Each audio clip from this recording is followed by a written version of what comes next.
Shalom semuanya, Bapak Ibu, Saudara-saudari yang terkasih. Selamat hari Kamis. Tuhan Yesus mengasihi kita semua. Amin ya. Amin. Amin. Sekali lagi Shalom Bapak Ibu, Saudara terkasih. Shalom. Puji nama Tuhan, hari ini hari yang sudah Tuhan jadikan untuk kita berkumpul kembali di dalam PDKK HIAS. Jadi aku mau lihat senyum terbaik dari Bapak Ibu, Saudara terkasih di kameranya.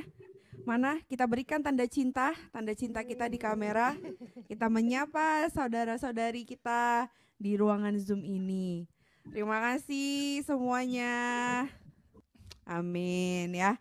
Saya nggak bisa melihat semuanya, tapi saya percaya pasti senyum yang terbaik dari Bapak Ibu akan mengindahkan hati Tuhan. Amin ya. Amin. Amin. Bapak Ibu, kita siap. Kita hari ini kita mau memuji menyembah Tuhan. Karena kita percaya ketika kita datang memuji dan menyembah ada kuasa dalam pujian. Amin. Amin. Mari kita buka persekutuan doa kita sore hari ini dengan tanda salib di dalam nama Bapa dan Putra dan Roh Kudus. Amin.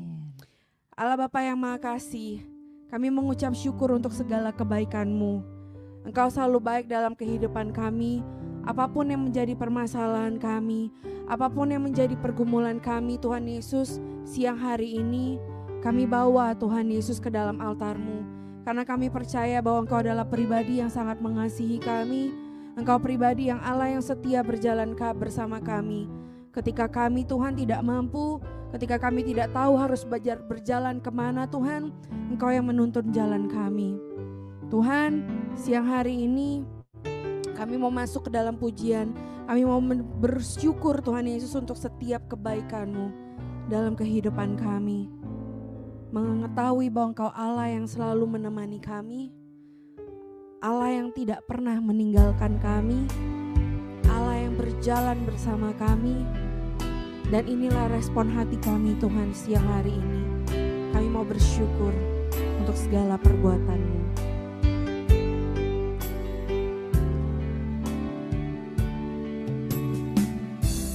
Dengan apa ku membalas kasih-Mu yang ku terima dari-Mu. Nyatakan ini sebagai doa kita. Dengan apa ku membalas cinta-Mu, oh Yesusku.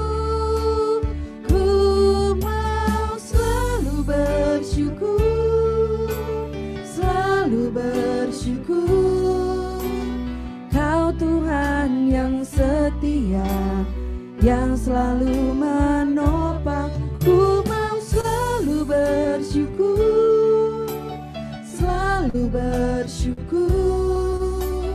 Kau Bapakku yang setia. Bapak Ibu saudara-saudari yang terkasih, saya percaya siang hari ini kita datang bukan dengan penuh rasa syukur saja, tapi ada mungkin beberapa dari kita mengalami gundah gulana. Bapak Ibu Saudara terkasih, saya dan suami saya sama, setiap harinya harus menghadapi banyak pergumulan, banyak keputusan yang harus kami ambil, tetapi seolah-olah jalan Tuhan tertutup di depan kita, seolah-olah pintu itu tertutup bagi kita. Tetapi setiap kali pintu yang tertutup itu, Bapak Ibu, saya dan suami saya memilih untuk mengambil sebuah respon hati, untuk datang ke hadirat Tuhan, untuk mensyukuri segala yang terjadi, karena apapun yang terjadi saat ini yang mungkin tidak sesuai dengan harapan kami, itu yang terbaik yang sudah Tuhan berikan, itu yang terbaik yang sudah Tuhan sediakan bagi saya dan suami saya. Dan biarlah respon hati siang hari ini menjadi ucapan syukur kita, percaya bahwa ada sesuatu yang baik. There is everything, explanations behind everything that we have experienced right now. Jadi aku mau mengajak Bapak Ibu Saudara sekalian, ada pelangi setelah hujan. Ya, kita percaya waktu Tuhan yang terbaik. Aku mau mengajak Bapak Ibu, Saudara-saudari yang terkasih di ruangan Zoom ini untuk datang ke hadirat Tuhan, mengambil respon yang terbaik, yaitu respon kita untuk bersyukur. Karena semua yang terjadi dalam kehidupan kita itu semua sesuai dengan kehendak Allah. Amin. Mari kita nyatakan lagu ini sebagai doa kita. kita siang hari ini. Dengan apa ku membalas kasih-Mu yang ku terima dari-Mu? Dengan apa ku membalas cinta-Mu? Oh Yesus, mari kita bersyukur. Ku mau selalu bersyukur, selalu bersyukur. Kau Tuhan yang setia, yang selalu menopang. Ku mau selalu bersyukur, selalu bersyukur. Kau Bapakku yang setia. Sekali kita nyatakan doa ini dengan kesungguhan hati kita. Dengan apa ku membalas kasih-Mu? Kau yang terbaik Tuhan, yang ku terima dari-Mu. Recording in progress. Dengan apa ku membalas cinta-Mu? Oh Yesusku, oh Yesus. Mari kita angkat kedua tangan kita katakan. Selalu bersyukur, selalu bersyukur. Kau Tuhan yang setia, yang selalu menopang. Ku mau selalu bersyukur, selalu bersyukur. Kau Bapakku yang. Kita naikkan suara kita naikkan hati kita, katakan. Kami bersyukur Tuhan, selalu bersyukur. Kau Tuhan yang setia, yang selalu menopang. Ku mau selalu bersyukur, selalu bersyukur. Kau Bapakku yang. Dengan kesungguhan hati kita nyatakan.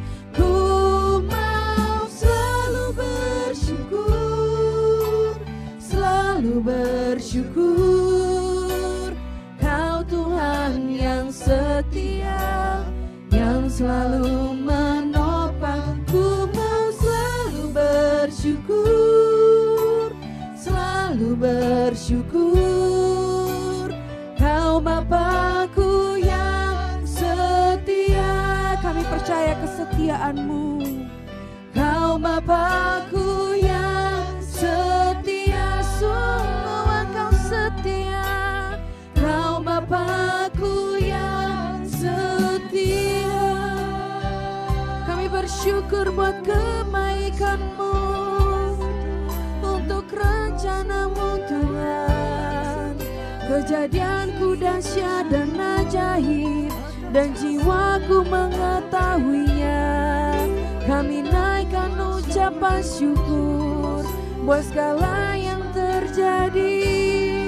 Sebab rancanganku bukan rancangan.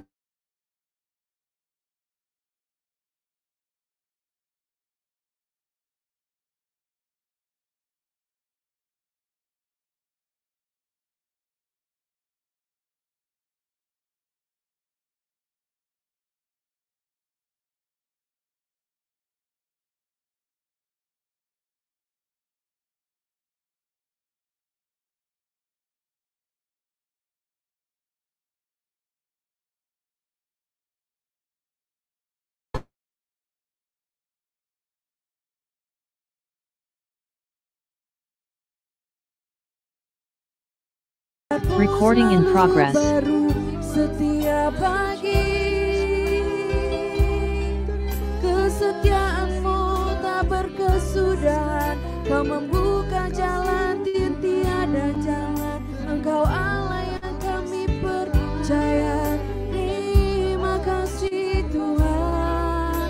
Tangan-Mu, tangan kuat-Mu yang menuntun kami. Ini hati kami Tuhan.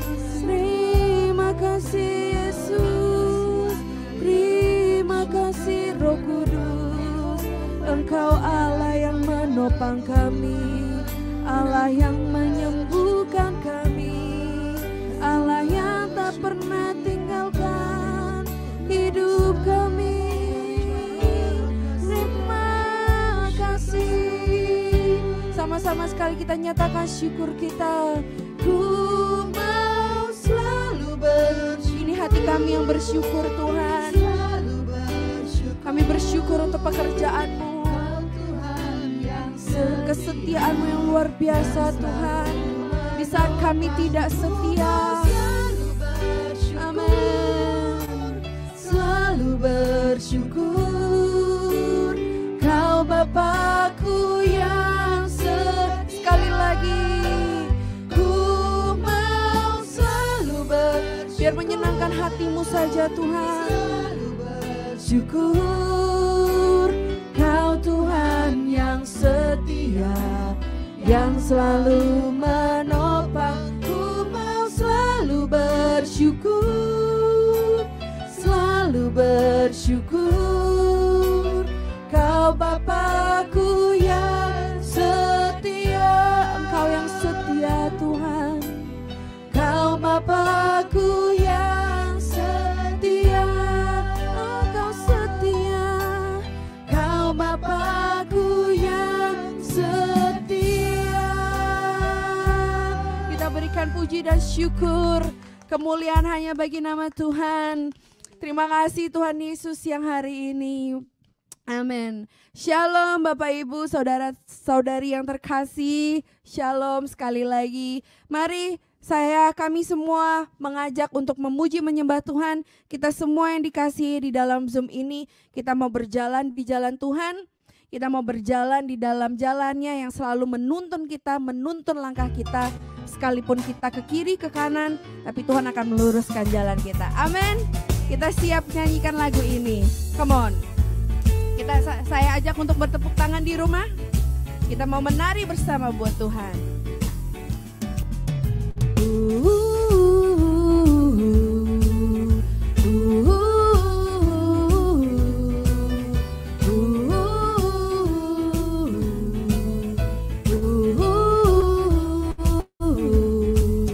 Di kiriku padang gersang, di kanan berbatu-batu. Makin lelah ku berjalan tanpa tujuan, namun Tuhan memanggilku, membimbing arah jalanku, dan menuju kemana aku harus melangkah. Siap melangkah bersama Kristus. Ku ayun tanganku, ku ayun langkahku.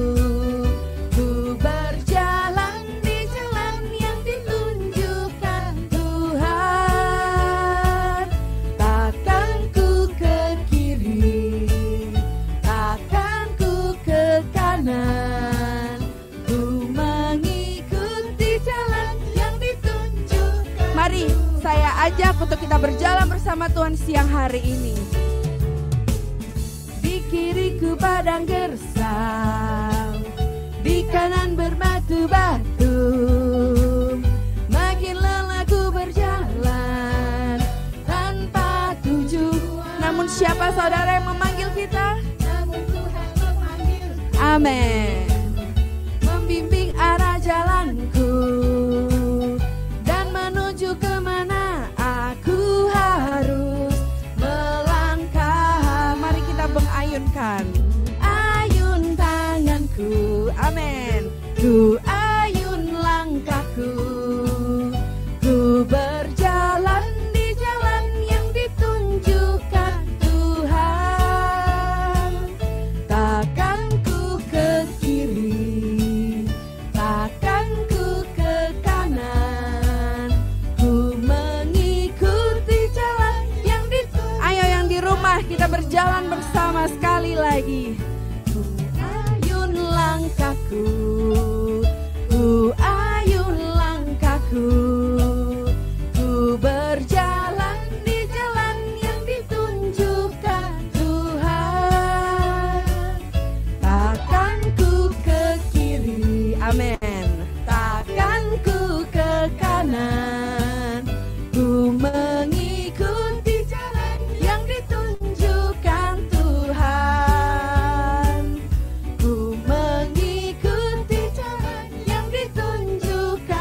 Kami mau mengikuti jalan-Mu Tuhan. Ku mengikuti jalan yang ditunjukkan Tuhan. Haleluya, amin. Kita semua mau ya mengikuti jalan Tuhan siang hari ini. Amin. Sampai memutih rambut kita percaya bahwa Tuhan menuntun langkah kita. Amin. Mari Bapak Ibu, saudara-saudari, kita tenangkan hati kita. Kita kembali masuk ke dalam hadirat-Nya yang kudus siang hari ini. Dia Allah yang setia. Dia Allah yang tidak pernah meninggal kita. Dia memulai segala pekerjaan yang baik ketika kita dikandung sampai hari ini. Kita bernafas, kita dapat berjalan, apapun kondisi kita siang hari ini, kita percayalah kita Allah yang setia. Oleh karena itu, saya mau mengajak kita semua di dalam Zoom ini untuk menyanyikan pujian ini sebagai doa. Kita mengenang kebaikan Tuhan Yesus, karena kita semua sudah ditebus dengan salib-Nya. Yesus, Kau telah memulai segala yang baik dalamku. Engkau menjadikanku serupa gambaran-Mu dan berharga di mata-Mu. Yesus, Kau telah memulai karya yang mulia dalamku, memberikan hidup-Mu sebagai ganti dosaku. Karena kasih-Mu padaku.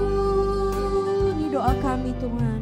Sekarang ku memuji-Mu, Allah yang setia, yang tak pernah meninggalkan perbuatan tangan-Mu. Sekarang ku memohon-Mu, Allah yang mulia, sempurnakan segenap hidupku agar indah bagi. Siang hari ini kami berserah Tuhan, biar lewat lagu ini kami memberikan diri kami seutuhnya. Yesus, Kau telah memulai segala yang baik, yang baik dalam. Engkau jadikan kami berharga di mata. Kau berikan hidupku serupa gambaran-Mu dan berharga di mata-Mu. Oh Yesus, Yesus, Kau telah memulai karya yang mulia dalamku. Kau berikan hidup-Mu sebagai ganti dosaku. Karena kasih-Mu padaku. Sekarang ku memuji-Mu, Allah yang setia, yang tak pernah meninggalkan perbuatan tangan-Mu. Sekarang ku menyembah-Mu, Allah yang mulia, sempurnakan segenap hidupku agar indah bagi-Mu. Sekarang ku memuji-Mu, Allah yang setia, yang tak pernah meninggalkan perbuatan tangan-Mu. Sekarang ku menyembah-Mu, Allah yang mulia, sempurnakan segenap hidupku agar indah bagi-Mu. Sekarang ku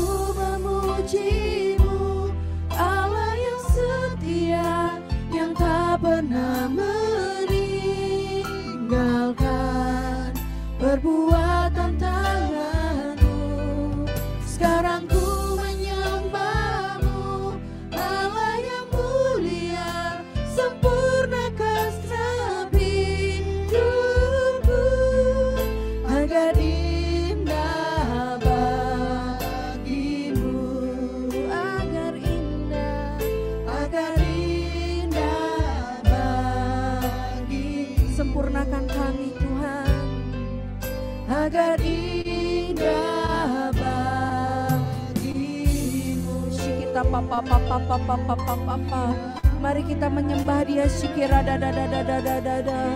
Inna marana ya marana na na na na na. Irana na na na na. Shikira ya rana na na na maya marana na na. Oh shikira na na na na maya marana. Irana na ya barada da da da da. Irana na na na maya rana. Shikira irana na na na ya marana na na na na. Irana na na ya marana na na se. Ikite sirana na ya bara bara da da. Ora mana sikira. Iramana na na na na na na na. Irana na sikira na na. Irana na na na ya marana na na na na na na. Ikirana na masikira da da ya bara bara da. Ikite sikira da da ya bara bara bara bara da. Ikite si na na na ya marana na na. Oh ya mana na na sikira na na na na. Sikira na na na na maya rana na na na na. Oh sikira na na na ya bara bara da da. Ikita da da da da da ya bara bara bara bara bara bara bara da da da da. Sikita na na na na ya mana mana na na na na ya bara bara bara bara bara bara da da da. Ina mana na na na na maya na na na na ya mana se. Ira na na sikira na na ya mana na na na na. Ira na ira na na na na na. Ira mana na na sikira na na ya mana na. Ira na na na na ya mana na na na sikira. Oh ya mana na na na na. Ira na sikira na na. Ira mana sikira da da ya bara bara bara bara da da da. Ira na na na na ya mana na na se. Ikita masikira na na na mana masiki. Ira na na na na na ya mana na na na. Ira na na mana mana masiki. Sikira da da ya bara bara bara bara bara da da da da da. Sikita pa pa pa pa pa pa pa pa pa pa pa pa pa pa. Sikita pa pa pa pa para bara da da da da da da da da da da. Sikita pa pa pa pa pa pa pa para bara da da da da da. Kira da da da da da. Mari sejenak Bapak Ibu Saudara-saudari, kita mendengarkan kasih Tuhan yang melawat kita siang hari ini. Bagi Bapak Ibu yang mendapatkan sabda pengetahuan atau firman, kami persilahkan.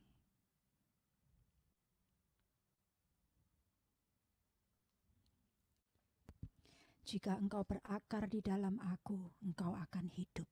Amin. Amin. Akulah Terima bakal kasih. anggurmu dan kaulah ranting-rantingnya. Terima kasih. Terima kasih Tuhan Yesus. Percayakan kehidupanmu di dalam aku, maka hidupmu tidak akan berkekurangan. Amin. Terima kasih Tuhan. Aku adalah Allah yang tidak pernah meninggalkanmu sampai masa tuamu. Aku adalah jaminan hidupku. Thank you, Jesus. Segala sesuatu ada masanya, tinggal engkau percaya dalam hidupmu kepadaku. Amin. Terima kasih Tuhan Yesus. Sebab aku ini adalah Allah yang mengetahui segala rancangan yang baik dan bukan rancangan kecelakaan. Amin.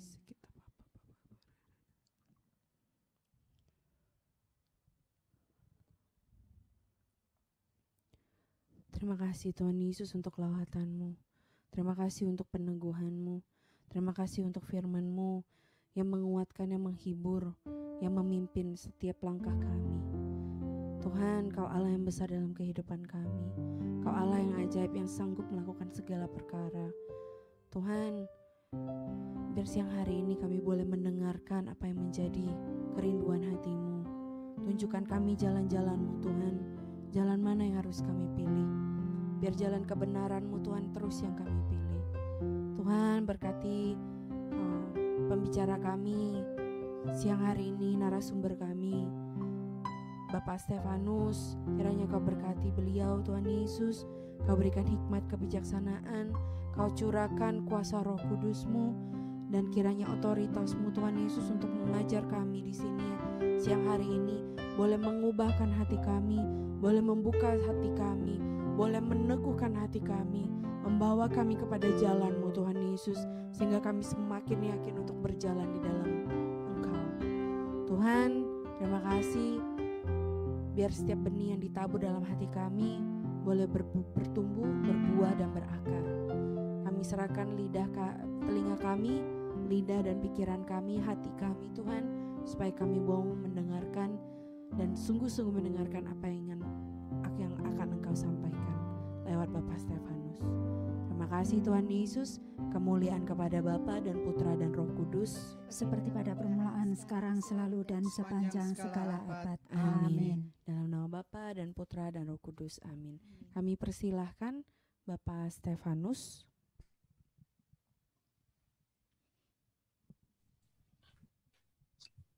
Baik, selamat siang teman-teman semua di Singapura maupun dimanapun berada. Terima kasih telah mengundang kami. Sayang sekali Ingrid tidak bisa bergabung dengan saya karena dia terkena COVID, jadi masih isoman di atas ya. Tapi pada hari ini kita akan membahas tentang prinsip-prinsip moralitas ya. Memang moralitas ini penting. Judulnya adalah ini itu mana yang benar. Jadi artinya mudah-mudahan setelah dari sesi ini kita jadi tahu prinsip-prinsip apa yang kita pakai di dalam menentukan setiap langkah kehidupan kita.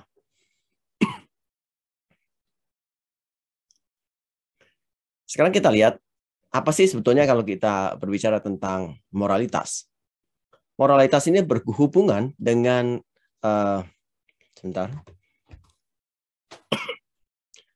moralitas ini berhubungan dengan penggunaan kehendak bebas untuk melakukan satu tindakan. Jadi hanya orang yang punya kehendak bebas, yaitu ciptaannya manusia, ya, yang dapat belajar tentang moralitas. Ya, karena binatang adalah melakukan dengan instingnya, sedangkan manusia punya kehendak bebas. Dan kalau kita yang mengatakan bahwa kita beriman kepada Kristus, maka jangan lupakan bahwa di dalam Yakobus 2, 14-16 juga ditekankan bahwa iman tidak terpisah dari perbuatan. Dan itulah sebabnya kalau kita melihat Katekismus Gereja Katolik, maka bagian pertama adalah tentang apa yang kita imani, yaitu tentang credo. Kemudian yang kedua, bagian kedua itu tentang bagaimana kita merayakannya di dalam liturgi dan sakramen. Dan bagian tiga adalah bagaimana kita menghidupinya di dalam perbuatan kita sehari-hari. Dan inilah moralitas. Kemudian bagaimana kita menghidupinya di dalam doa. Nah, bagian ketiga ini yang akan kita bahas, ya. Nah, untuk mengetahui tentang moralitas, kita harus tahu beberapa hukum, ya. Kelihatannya kok teori sekali, tetapi tanpa tahu beberapa hukum ini, maka kita akan tidak tahu secara jelas dia ada di mana, gitu, ya. Harus tahu definisinya. Oke, sekarang kita pertama harus lihat hukum moral, ya, hukum moral. Itu apa saja sih sebetulnya yang masuk di dalam hukum moral?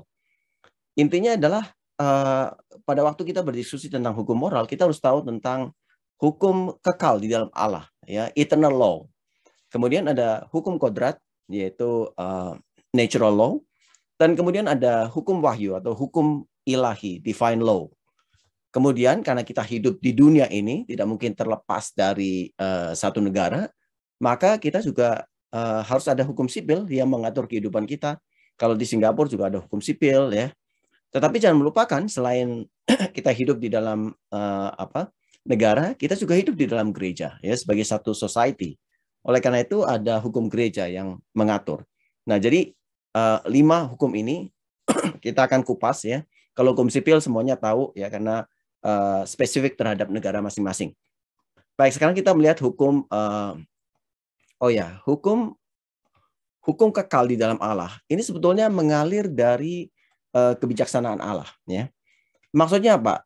Allah itu segala sesuatu yang diciptakan Allah sebetulnya semuanya baik. Kalau kita lihat dibaca di kitab Kejadian 1, maka Allah menciptakan segala sesuatu dan Allah selalu mengatakan dia melihat semuanya itu baik. Artinya semua ciptaan termasuk manusia adalah baik. Kenapa? Karena mengalir dari kebijaksanaan Allah. Seandainya kita bisa mencipta, maka kita juga akan menciptakan sesuatu yang baik. Apalagi Allah yang Maha Tahu, Maha Kuasa, dan Maha Bijaksana, ya.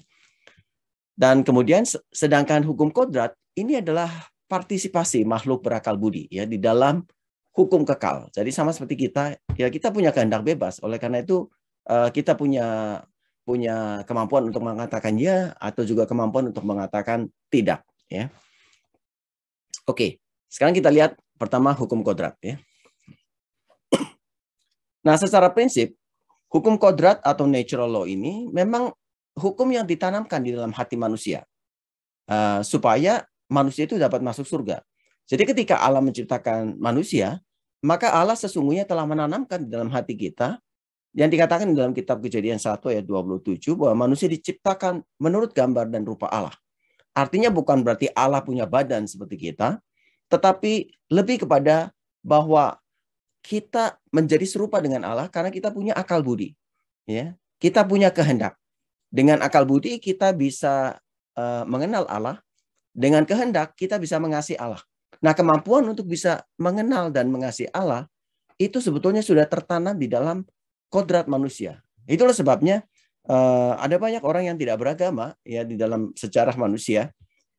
Kita melihat bagaimana mereka juga punya sistem korban, ya mau di Aztec, mau di mana saja di Bali, kita lihat ada pura Besaki misalkan, mereka mempersembahkan korban, ya kenapa? Karena memang Allah sudah menanamkan hukum itu di dalam hati manusia, ya jadi nggak bisa hilang itu, memang sudah ada di dalam hati manusia, dan memang ini dibentuk oleh akal budi. Nah, prinsipalnya apa dari hukum kodrat ini? Ya. Yesus sudah mengatakan bahwa semua yang ada di dalam perjanjian lama intinya adalah kita harus mengasihi Allah dengan segenap hati, jiwa, dan kekuatan kita. Tetapi juga kita harus mengasihi sesama seperti kita mengasihi diri sendiri. Prinsipnya adalah kita harus mematuhi golden rule. Ya, golden rule ini adalah rules yang sebetulnya bisa dikatakan seperti ya semua orang udah tahu, ya, dan semua orang tidak bisa menyangkal. Tahu bahwa jujur itu baik, ya, tahu bahwa menghormati orang tua itu baik. Semua agama, semua manusia di belahan dunia manapun selalu setuju dengan ini. Atau misalkan memperlakukan orang seperti yang ingin orang lakukan kepada kita. Mencuri tidak baik, itu adalah sesuatu natural law. Mungkin ada pencuri gitu ya. Dia juga akan tahu bahwa yang dilakukannya tidak baik. Kalau dia, ibunya misalkan kecurian, dia juga akan marah-marah. Mengatakan, kok bisa orang mencuri sesuatu dari rumah ibuku gitu. Tandanya apa ya? Memang dia tahu bahwa mencuri itu tidak baik. Ya. Oke, nah sekarang kita lihat prinsip moralitas ini. Nah, secara prinsip, manusia itu dipanggil untuk berbahagia. Nah, itu yang pertama harus kita pegang, bahwa Allah menciptakan manusia supaya berbahagia. Kalau kita buka Katekismus Gereja Katolik nomor 1, memang dituliskan di situ bahwa Allah menciptakan manusia supaya berbahagia. Nah, ini harus kita pegang. Jangan sampai kemudian kita melihat bahwa, oh, kok Allah menciptakan manusia supaya sengsara. Bukan, Allah menciptakan supaya manusia berbahagia. Tetapi, yang kita tahu di dalam kitab Kejadian, bahwa kemudian manusia yang diminta oleh Allah, mereka bisa boleh makan buah apa saja dari taman Getsemani, taman Eden, tetapi hanya satu buah, yaitu dari pohon pengetahuan dan baik dan buruk. Tetapi manusia pertama gagal, ya, untuk mengikuti hukum Allah, sehingga akhirnya manusia jatuh di dalam dosa. Ini adalah kisah kejatuhan. Tetapi kita tahu bahwa ketika manusia berdosa dan tidak mampu untuk menyelamatkan diri sendiri, apa yang dilakukan oleh Allah? Sama seperti yang dilakukan oleh orang tua kalau anaknya itu salah, ya, melakukan satu kesalahan, orang tua selalu akan membantu, tidak membiarkan, oh ya udah biarin bangkrut gitu, enggak. Ya, yang dilakukan oleh orang tua, apa yang bisa saya bantu untuk membantu anak saya? Allah juga demikian, dan Allah karena Dia adalah kebijaksanaan itu sendiri, maka yang dilakukannya itu begitu luar biasa, melebihi segala pemikiran kita, sehingga yang dilakukan oleh Allah adalah Dia mengirimkan putranya untuk menyelamatkan kita. Jadi Allah mengutus Yesus Kristus. Dan jangan melupakan bahwa semua ini Allah memberikan rahmat, mengutus Yesus Kristus, tetap tidak menghilangkan kehendak bebas manusia. Kenapa manusia tetap harus punya kehendak bebas? Kenapa? Ada yang tahu? Kenapa Allah tidak buat aja manusia selalu bilang ya gitu? Ada yang mau jawab nggak? Ada? Siapa nih? Coba salah satu jawab coba. Kenapa Allah membiarkan manusia punya kehendak bebas? Bukannya enak kalau fungsinya itu cuma iya aja gitu. Karena ini kan ada fungsi if-nya. Iya atau tidak. Kenapa Allah membiarkan manusia punya kehendak bebas? Jawabannya adalah Hukum kasih ya. hukum kasih. Ya, ada hubungannya, tetapi coba kita pikirkan dari sisi yang lain. Allah menginginkan bahagia itu adalah berkumpul bersama dengan Allah. Artinya Allah mengasihi manusia. Allah mau supaya manusia itu datang kepadanya dan bersatu dengan Allah selamanya di surga. Sebaliknya manusia juga seharusnya menjawab panggilan Allah itu dengan kehendak bebasnya dan mengatakan ya. Jadi di dalam satu relasi kita nggak bisa paksa orang, ya, nggak bisa kita mengatakan bahwa pokoknya saya suka sama kamu, ya, wah ini nipu ya, wah paksa misalkan, ya itu nggak bisa. Kenapa? Karena menyalahi kodrat dari kasih itu sendiri yang tidak bisa memaksakan. Jadi kita tetap menghormati ya kehendak bebas orang lain, termasuk juga Allah. Dia mau menghormati kehendak bebas manusia karena untuk masuk di dalam hubungan manusia harus mengiyakan tawaran Allah. Allah sudah menawarkan segala sesuatu termasuk mengutus putranya menebus dosa kita dengan penderitaan dan wafat, ya, wafatnya di kayu salib. Jadi tidak ada kasih yang lebih besar yang dapat ditunjukkan oleh Allah. Allah sudah melakukan segala sesuatunya dengan sempurna. Nah, karena kita hidup di dalam persekutuan gereja, maka ada perintah Tuhan yang melalui gereja. Perintah Tuhan itu juga bisa lewat akal budi kita, lewat hati nurani kita. Maka sering di dalam moralitas juga kita akan bertanya, bagaimana nih hati nuraninya di dalam mengambil keputusan. Tapi jangan lupakan bahwa hati nurani juga bisa salah, ya. Nanti kita akan bahas di bagian belakang, ya. Nah, sekarang kita melihat hukum ilahi, ya. Hukum ilahi tadi adalah divine law. Secara prinsip adalah kalau moral law, ya, hukum kodrat itu, natural law itu dia berdasarkan akal budi manusia serta seed biji yang ditanamkan oleh Allah sehingga manusia mempunyai akal budi dan kehendak. Sedangkan hukum ilahi itu adalah Allah yang memberitahu kepada kita. Kenapa Allah harus memberitahu kepada kita? Karena seringkali kalau kita mikir-mikir sendiri salah, ya.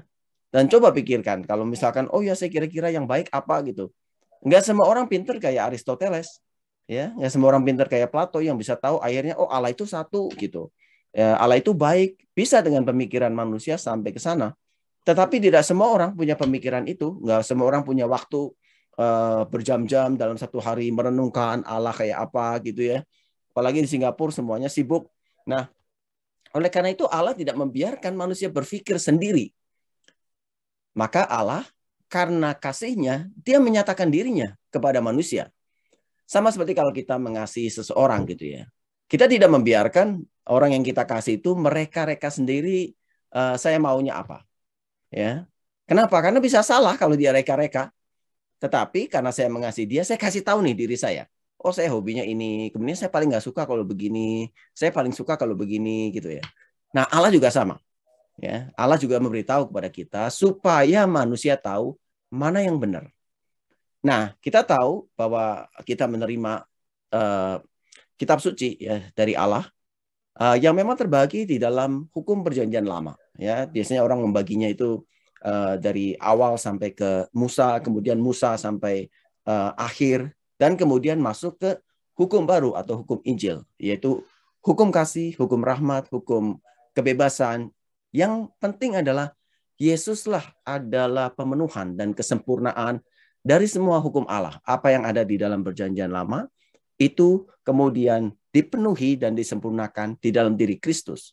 Dan perjanjian lama menjadi gambaran akan Kristus. Jadi kita akan menemukan imperfection ya di dalam hukum perjanjian lama. Seperti contohnya misalkan kita tahu raja-raja punya istri yang banyak, ya. Salomo punya 300 istri kalau nggak salah, dan berapa ya, 700 selir gitu ya. Nah, Allah mengatakan, Yesus mengatakan pada mulanya tidaklah demikian. Karena apa yang dipersatukan oleh Allah janganlah diceraikan oleh manusia. Jadi semua hukum di dalam kitab suci kita harus melihat bahwa kesempurnaannya ada di dalam hukum perjanjian baru, ya, atau di dalam Kristus. Oke. Kemudian sekarang kita akan melihat sebentar. Nah, 10 perintah Allah.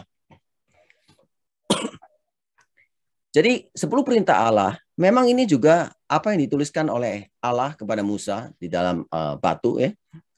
Dan ini merupakan juga hukum yang Allah nyatakan kepada Musa dan bangsa Israel pada waktu itu.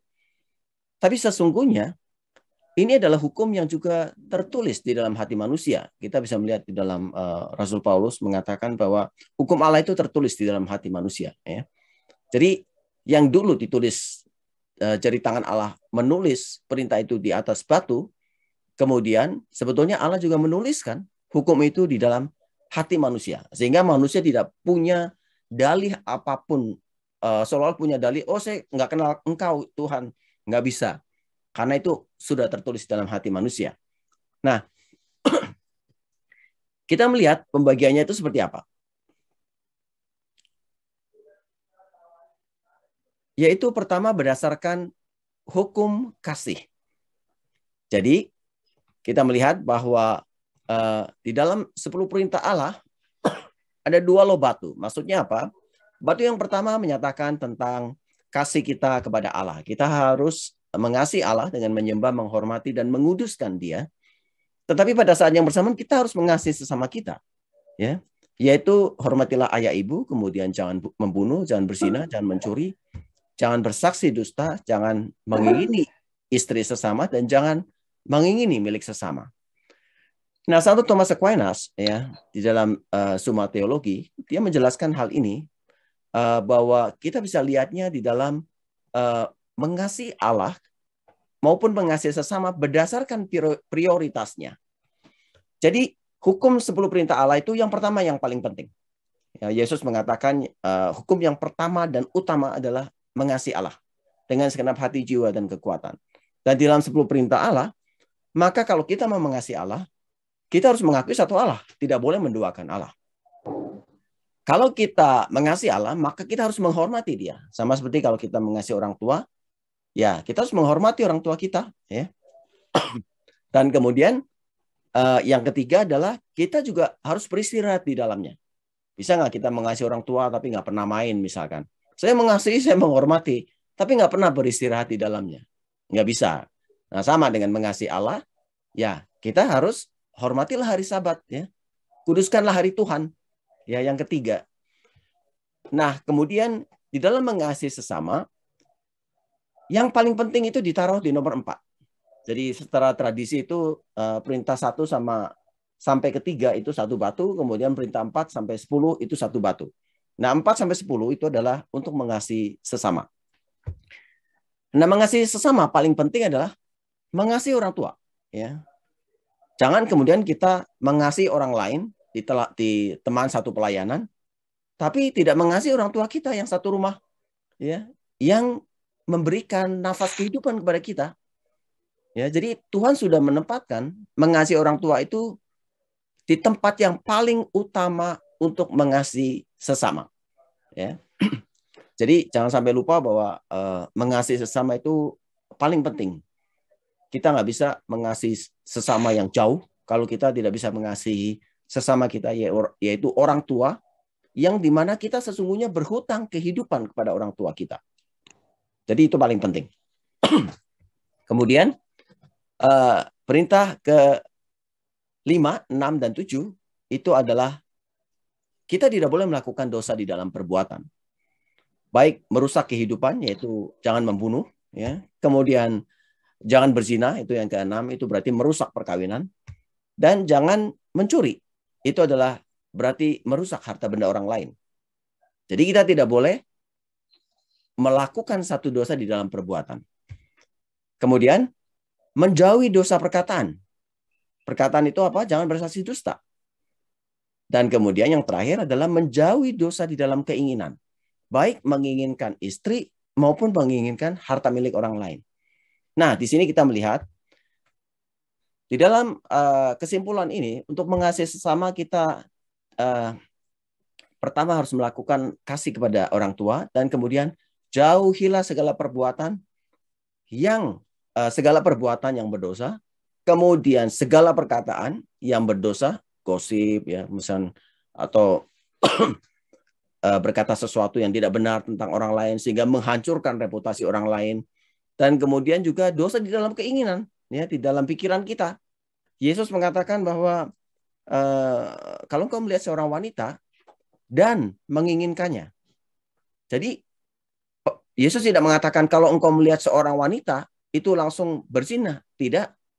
Yesus mengatakan melihat dan kemudian menginginkannya. Jadi letak dosanya adalah pada saat kita menginginkannya.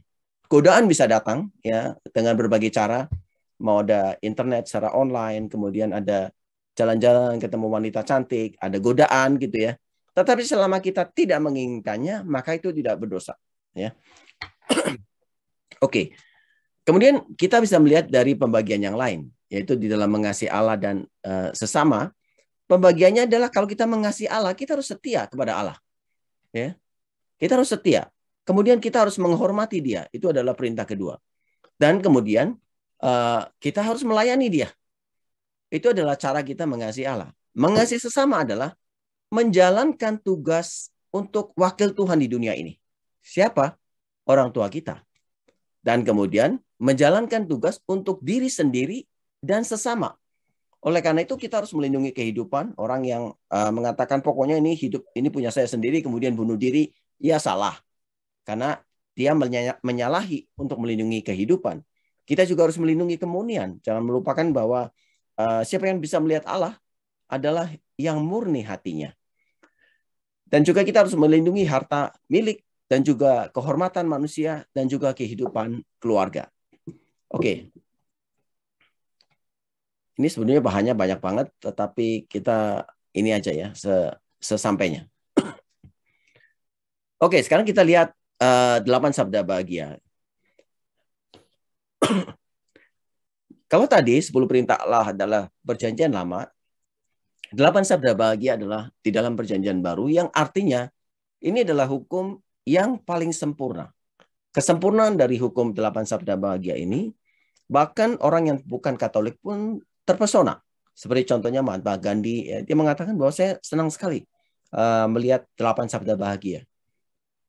Jadi kalau 10 perintah Allah itu mulai dari yang terpenting sampai kemudian yang lain juga penting tapi kurang penting dibandingkan yang pertama. Kalau 8 sabda bahagia mulai dari yang paling rendah kemudian sampai yang paling tinggi. Nah, kita lihat.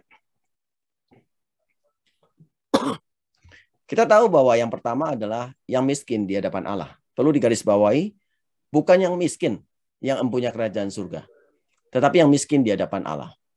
Ada orang miskin secara harta, tapi dia sombong di hadapan Allah.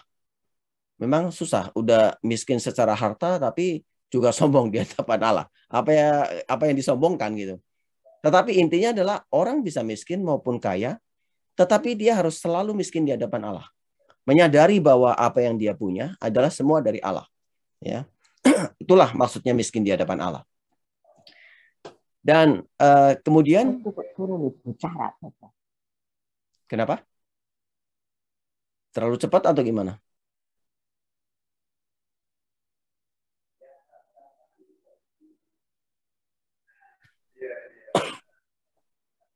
Lanjut ya? Iya, lanjut aja, Pak. Oke.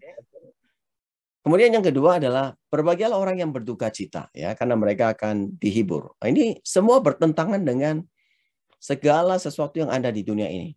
Semua orang sibuk untuk menunjukkan bahwa dia bersuka cita ketika liburan, taruh di Instagram, makan yang mahal sekali juga taruh di Instagram, ya seolah-olah mau berlomba-lomba menunjukkan bahwa saya punya satu sukacita yang luar biasa, ya. Walaupun sukacitanya dengan segala hal yang bersifat harta. Kemudian berbahagialah orang yang lapar dan haus akan kebenaran, ya. Jadi di sini perlu ditekankan, lapar dan haus akan kebenaran karena mereka akan dipuaskan. Kemudian yang murah hati karena mereka akan memperoleh kemurahan. Kemudian adalah berbahagia yang suci hatinya. Kenapa? Karena mereka akan melihat Allah. Nah, kesucian ini susah dan tidak mudah, ya. Dan untuk bisa punya satu habit, satu kebiasaan untuk punya satu hati yang murni, itu memang perlu dilatih sekaligus juga meminta dari Allah, ya.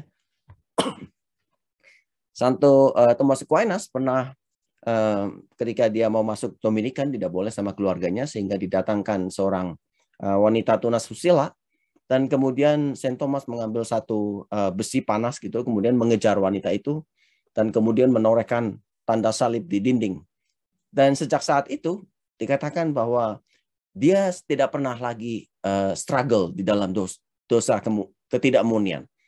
Bahkan digambarkan oleh para artis dia menerima selendang putih dari malaikat yang artinya itu adalah pemberian kemurnian hati dari Tuhan.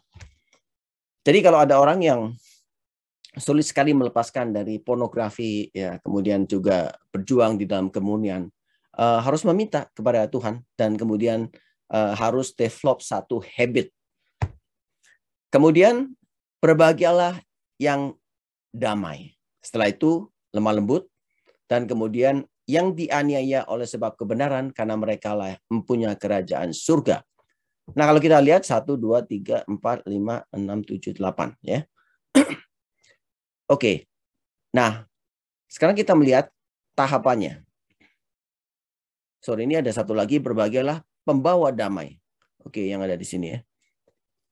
Pembawa damai. Oke. Nanti sambil bahas lagi. Intinya apa sekarang? Tahapan dari yang dasar sampai yang tertinggi. Jadi pertama, kita harus selesai dengan diri kita sendiri. Kalau kita mau naik di dalam spiritualitas kita harus selesai dengan diri sendiri. Oleh karena itu kita harus miskin di hadapan Allah. Artinya kita harus punya kerendahan hati. Sekali lagi ditekankan di sini bahwa kerendahan hati adalah dasar dari spiritualitas Katolik. Santo Agustinus mengatakan bahwa dasar spiritualitas Katolik itu ada 3. Yang pertama kerendahan hati, yang kedua kerendahan hati, yang ketiga kerendahan hati. Maksudnya adalah kerendahan hati itu tidak bisa tergantikan. Karena itu menjadi pondasi. Tanpa kerendahan hati, semua di atas akan rontok. Itulah sebabnya tahap pertama dari berbahagia adalah kita harus miskin di hadapan Allah. Artinya punya satu kerendahan hati. Ya, boleh kaya, tetapi kita punya kerendahan hati bahwa semuanya ini datang dari Allah. Kemudian, ada juga orang yang kemudian setelah berbalik kepada Tuhan, dia punya satu duka cita yang mendalam karena melihat dosa-dosanya.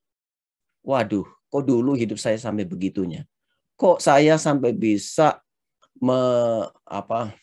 menyanyiakan hidup saya untuk dosa-dosa yang begitu luar biasa yang saya tidak bangga dengan diri saya sendiri. Nah, duka cita itu karena melihat dosa-dosanya. Kemudian, kelemah lembutan. Orang yang menyadari bahwa dia berdosa, dia tidak akan judgmental kepada orang yang berdosa juga. Seolah-olah mau mengatakan, kamu berdosa, saya juga dulu berdosa. Oleh karena itu, orang tersebut punya satu kelemah lembutan, punya kesabaran terhadap orang-orang yang mungkin berdosa. Dan ini juga bagus sekali di dalam pelayanan ya. Jangan kemudian kita menghakimi orang lain yang baru pertobatan gitu. Oh, kamu nggak bisa sih begini-begini. Ya, kita harus membimbing dia perlahan-lahan ya sampai ada satu kelemah lembutan. Karena kelemah lembutan itu seperti bunga ya. Bunga dari cinta kasih. Kalau cinta kasih tidak ada kelembutan, bayangkan kalau dia sebuah pohon gitu ya atau tanaman tapi nggak ada bunganya. Nggak indah gitu. Tetapi kalau ada bunganya maka orang akan mendekat. Ya. Dan inilah yang dipunyai oleh Santo. Salah satunya adalah Santo dari Franciscus dari Sales. Ya. Dia terkenal sebagai orang yang koleris, ya. Tetapi di akhir hidupnya justru dia dikenal sebagai santo yang lemah lembut. Jadi kalau kita mau belajar bagaimana dengan bantuan rahmat Allah, orang yang koleris, yang pemarah seperti itu sampai menjadi lemah lembut. Kalau itu bisa terjadi pada kehidupan Santo Fransiskus dari Sales, itu juga bisa terjadi dalam kehidupan kita. Jadi ingat-ingat bahwa kelemah lembutan itu membuat spiritualitas itu punya bunga-bunga yang indah, sehingga bisa menarik orang. Ya. Nah, kemudian setelah dia selesai dengan dirinya sendiri, maka orang-orang seperti ini akan mulai melayani. Dia mulai melakukan pelayanan aktif. Mungkin teman-teman yang ada di sini, ada yang jadi singer, ada yang jadi pemain musik, ada yang jadi IT-nya. Dia mulai memperjuangkan kebenaran, keadilan, dan juga hatinya mulai pemurah. Ya, ada yang saya juga tinggal di Singapura dulu 3 tahun, ya. Dan ada banyak orang-orang yang murah hati saya lihat, ya, dan baik dengan hartanya. Ada juga orang, mungkin dia nggak punya harta yang banyak, tapi dia menyediakan diri untuk memasak.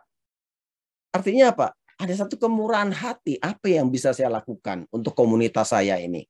Dan itu adalah setelah menyelesaikan kemiskinan, duka cita, dan kelemah lembutan. Baru kemudian dia bisa melayani sesama dalam kehidupan aktif.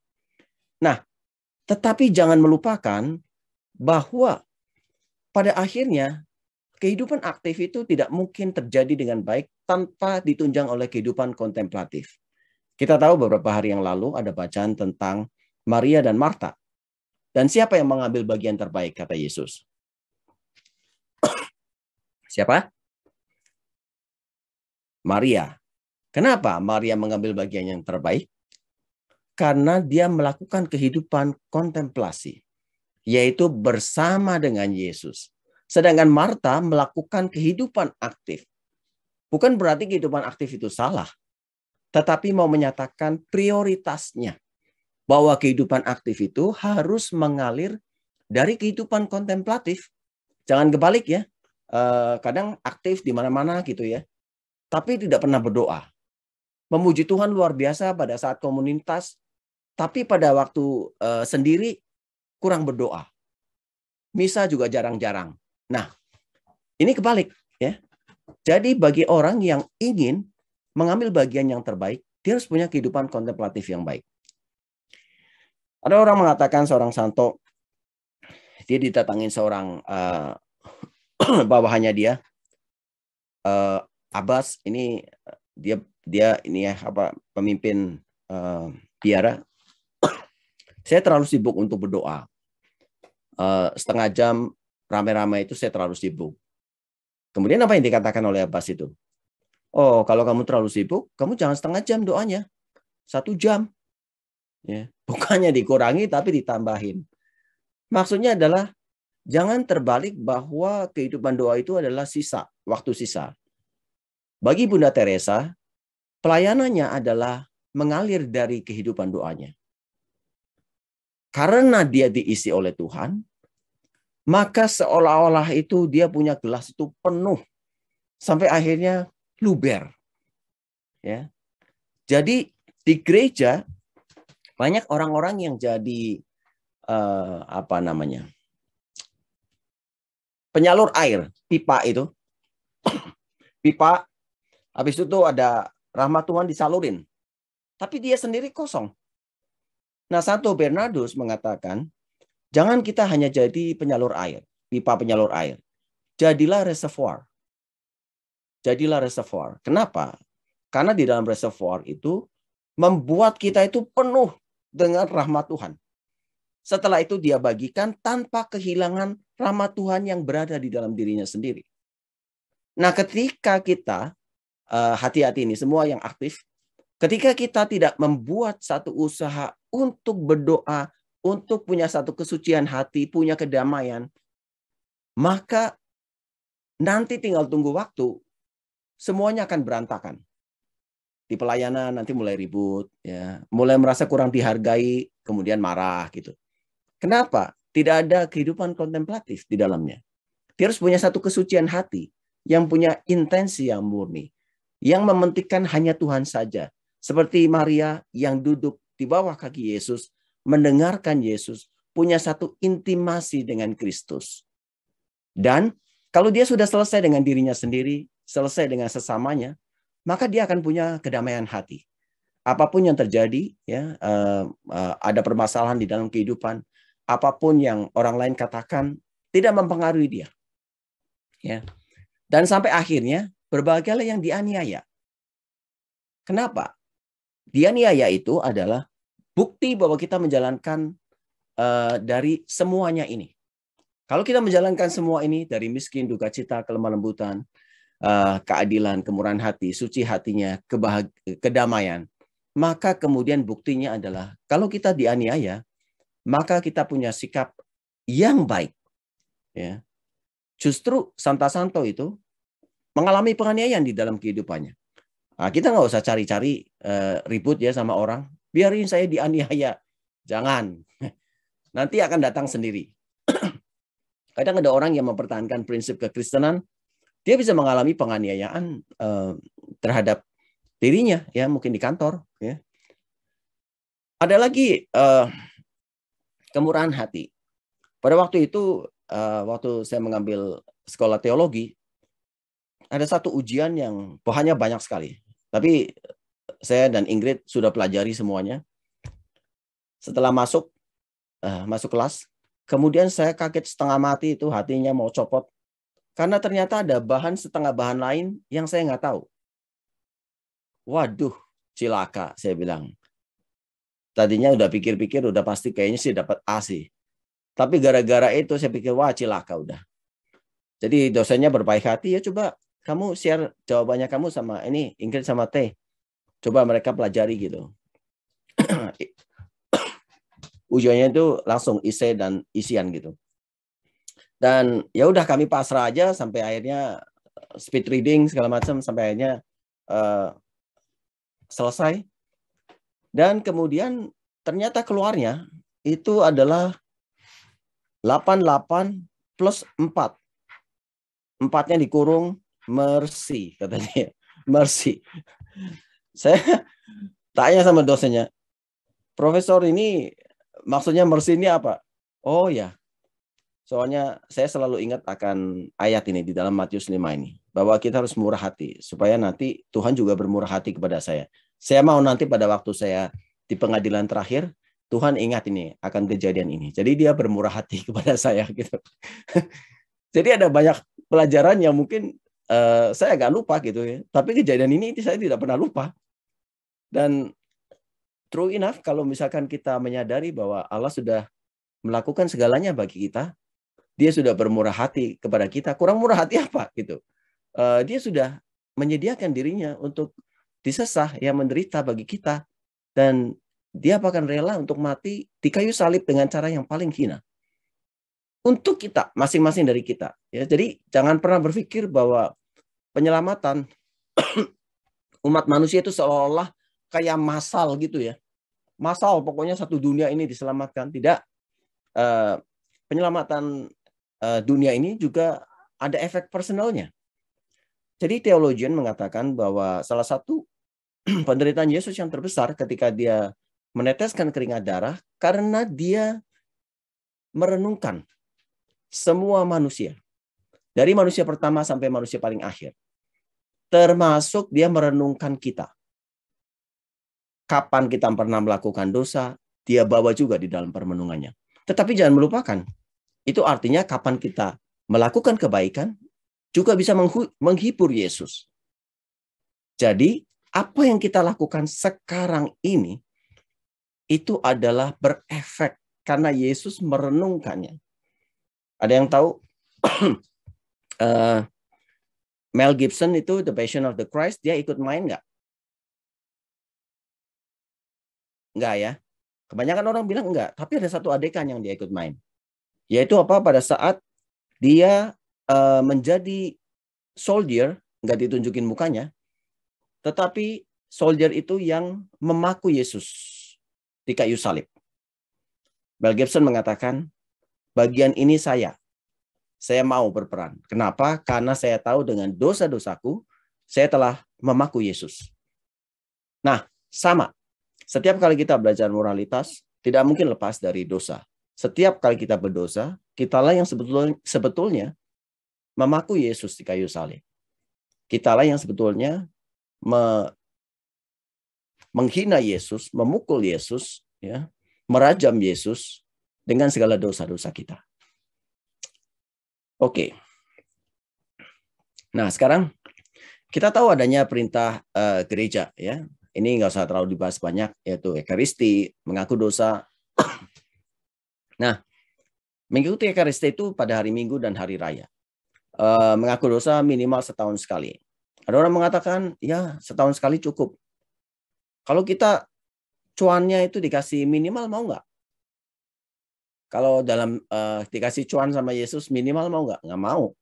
Ya, jadi kalau mau mengaku dosa, jangan cukup puas dengan setahun sekali.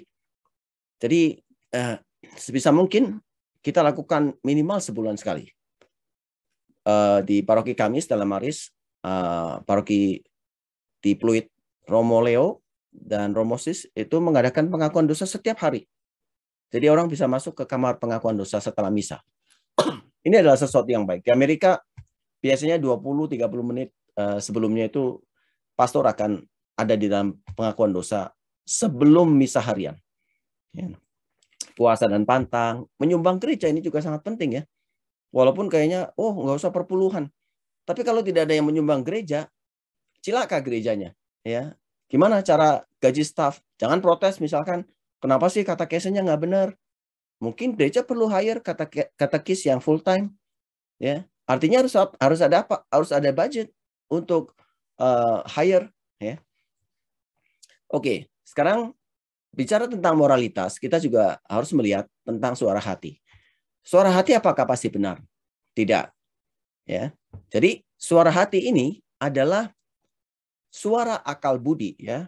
Tetapi juga karena akal budi manusia diciptakan menurut gambar dan rupa Tuhan, Allah juga bisa berbicara melalui suara hati. Sehingga kemudian kita dapat memutuskan mana yang baik dan mana yang tidak baik. Nah, permasalahannya adalah akal budi kalau tidak dipupuk dengan baik, dia akan jadi bebal. Bahkan bisa tersesat. Oleh karena itu kalau bertanya tentang sesuatu, ya, satu hal permasalahan, jangan tanya sama orang yang jauh dari Tuhan. Karena bisa kacau. Misalkan ada permasalahan dengan suami istri gitu, ya. Gimana nih ya? Istriku begini. Wah, dia juga kayaknya bisa selingkuh nih. Ya memang saya juga selingkuh, tapi dia kok berani bales gitu. Temannya yang mungkin nggak deket sama Tuhan, ceraiin aja gitu. Itu hati-hati, ya. Jadi kita harus punya satu pertimbangan pada orang-orang yang dekat dengan Tuhan. Nah, karena dia bisa tersesat, maka harus ada hal-hal yang harus kita lakukan. Harus berpegang pada prinsip. Ya, prinsipnya apa? Ya, jangan melakukan yang jahat agar yang baik timbul darinya. Kita misalkan apa? Mau membantu panti asuhan, tetapi yang dilakukan seperti Robin Hood. Kita mencuri supaya ada kebaikan bahwa bisa memberi makan orang-orang di panti asuhan. Nah, ini nggak boleh. Kenapa? Ada hal yang baik akhirnya, tetapi cara yang dilakukan adalah salah. Itu nggak boleh. Kemudian berpegang pada golden rule, karena tidak ada yang bisa berkeberatan dengan golden rule itu. Kita harus melakukan apa yang ingin yang ingin orang lain berbuat kepada kita. Ya, itu selalu adalah golden rule. Artinya kalau orang lain maunya memperlakukan kita dengan hormat, ya kita harus lakukan dengan hormat. Dan kemudian kita juga harus menghargai hati nurani orang lain, ya, karena niatnya wah berapi-api nih, saya udah join PD, kemudian saya harus menginjili orang lain, langsung dipaksa-paksa gitu. Itu jangan. Karena bagaimanapun kita harus menghargai hati nurani orang lain, dan pastor juga tidak akan membaptis dia kalau tidak mengalir dari kehendak bebasnya. Misalkan datang ke pastor, pastor saya ini dibaptis karena saya dipaksa. Yang masa saya ini bos saya. Soalnya kalau saya nggak dibaptis, saya nggak dapat kerjaan. Pastor akan bilang nggak bisa. Itu nggak bisa dibaptis. Kemudian, ini hal yang penting. Jangan kemudian kita juga menjadi batu sandungan. Kadang ada begitu banyak orang ateis, ya, yang mengatakan bahwa justru saya menjadi ateis karena melihat orang Kristen itu kacau hidupnya. Ya, lebih baik nggak usah beragama, tapi hidupnya lebih baik. Nah, kita yang sudah aktif, ya, maka kita tidak boleh untuk menjadi batu sandungan bagi orang lain. Nah, sekarang pertanyaan lagi, kalau gitu caranya gimana? Ya, caranya harus selalu berakar pada sabda Tuhan. Ya, tadi ada revealed law, ya, wahyu Allah. Salah satunya adalah melalui kitab suci. Dan jangan melupakan bahwa Tuhan sudah mempercayakan kepada gerejanya.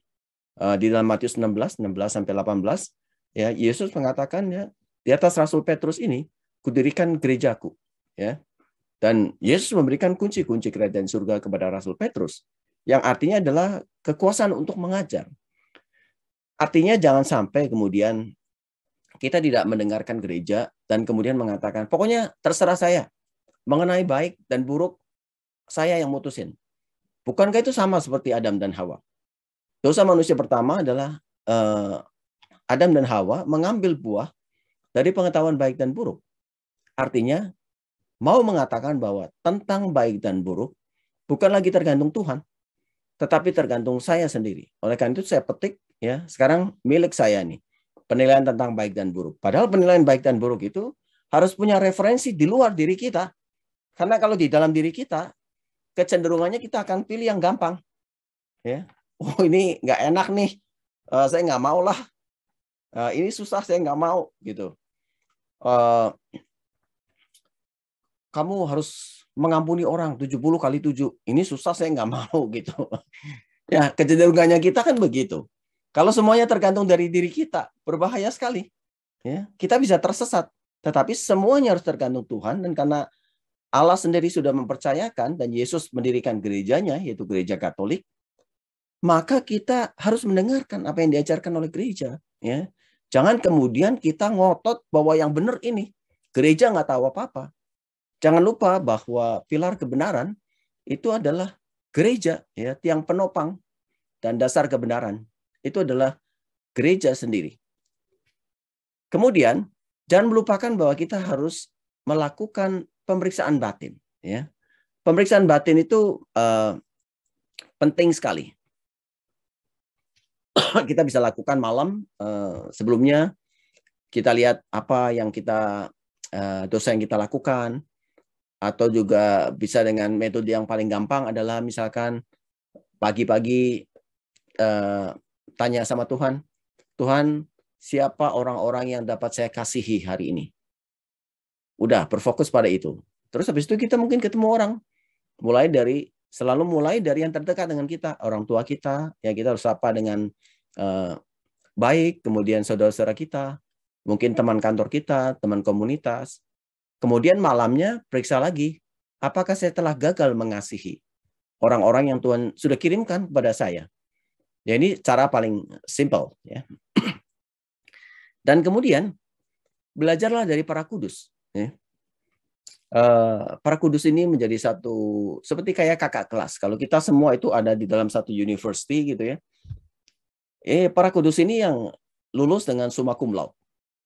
Jadi kalau kita nggak belajar dari para kudus, ya kita yang rugi. Kalau di dalam natural order, kita selalu pikir, kamu kenapa sih bisa nilainya A terus sih? Oh, rahasianya begini. Nah, sama. Kenapa sih kamu bisa punya kemurnian hati gitu? Nah, belajarlah dari para kudus. Ada orang yang misalkan mengatakan, saya yang mendirikan PD, saya sampai diusir. Lihatlah Santo yang baru kita peringati beberapa hari yang lalu, ya, Santo Alphonsus Liguori, dia pernah diusir dari ordo yang dia dirikan. Ya. Apa kemudian dia marah gitu sampai akhirnya mutung gitu? Enggak. Sampai akhirnya teman-temannya menyadari, akhirnya dikembalikan lagi ke posisinya dia. Ya, terutama kita belajar pasti dari Yesus ya. Cuma kan kadang Yesus mungkin kita mengatakan ya kan dia Tuhan. Kita bisa belajar dari Bunda Maria. Ya tapi kan dia tanpa noda. Nah, para kudus itu sama punya noda seperti kita. Ya, tapi mereka membuktikan dirinya walaupun di tengah kelemahan, tetapi mereka tetap bisa mengasihi Allah lebih daripada mengasihi diri sendiri. Jadi kita bisa belajar dari mereka. Ini sampai jam berapa ya? Mau sampai jam berapa ya? Boleh dilanjut sedikit lagi, lalu nanti dilanjutkan dengan tanya jawab. Oke. Nah, saya ingin berbicara tentang kehendak bebas ya. Kehendak bebas tadi dikatakan penting karena manusia dianugerahi oleh Tuhan akal budi dan kehendak. Jadi ini adalah kemampuan untuk bertindak atau tidak bertindak. Allah menawarkan kebebasan kepada kita untuk dibaptis atau tidak.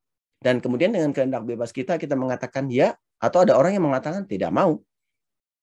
Nah, kita sering salah mengartikan bahwa kehendak bebas itu suka-suka saya. Ya. Padahal sebetulnya yang dimauin oleh Allah adalah kebebasan itu untuk, ya, bukan dari.